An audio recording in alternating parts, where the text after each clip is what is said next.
एक दिन श्री कृष्ण शांति से बैठे हुए सोच रहे थे। उन्हें महसूस हुआ कि उनके आसपास के कई लोगों में थोड़ा थोड़ा अहंकार आ गया है। जैसे गरुड़ को अपनी ताकत का, उनकी पत्नी को अपनी सुंदरता का, तो सुदर्शन चक्र को अपने अजेय होने का। यहां तक कि देवताओं और दिव्य अस्त्रों में भी सूक्ष्म अहंकार जन्म लेने लगा था। श्री कृष्ण समझ गए। वो शांत रहे, मुस्कुराए और याद किया उन्हें जो हर युग में उनके साथ खड़े रहे हैं, और वो थे अंजनी पुत्र हनुमान।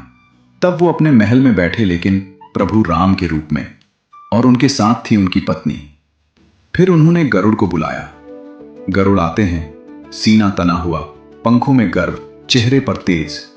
श्री राम उनसे कहते हैं, गरुड़, हिमालय के पास ध्यान में लीन हनुमान को मेरे पास ले आओ।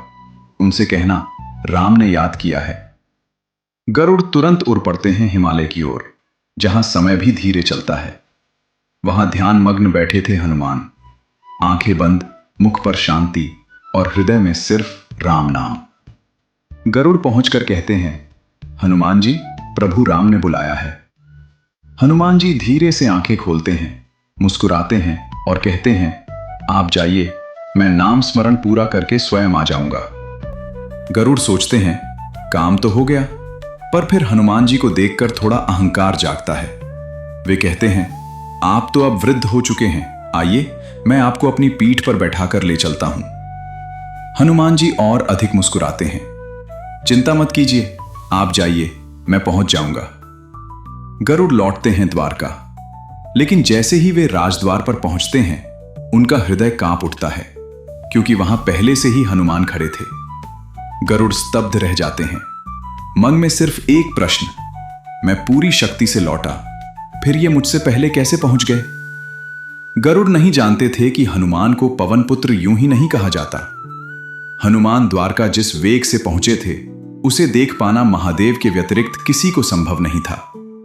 और तभी हनुमान प्रभु को नमस्कार करते हैं और पूछते हैं, प्रभु, मां सीता कहाँ है? और ये कौन है जो आपके पास बैठी है? उसी पल प्रभु की पत्नी का अहंकार टूट गया, सबसे सुंदर और सबसे प्रिय होने का। लेकिन डर की बात अभी बाकी थी। तभी गरुड़ के मन में एक और विचार आता है। द्वार पर तो सुदर्शन चक्र तैनात था, उसने इन्हें रोका क्यों नहीं? उसी पल श्री राम बोलते हैं, हनुमान, मेरा सुदर्शन चक्र कहां है? और अगले ही क्षण हनुमान अपने मुख से सुदर्शन चक्र निकालते हैं और विनम्रता से कहते हैं, प्रभु, ये मुझे आपके पास आने से रोक रहा था और मुझे थोड़ी भूख भी लग रही थी। ये दृश्य देखकर गरुड़ हिल जाते हैं।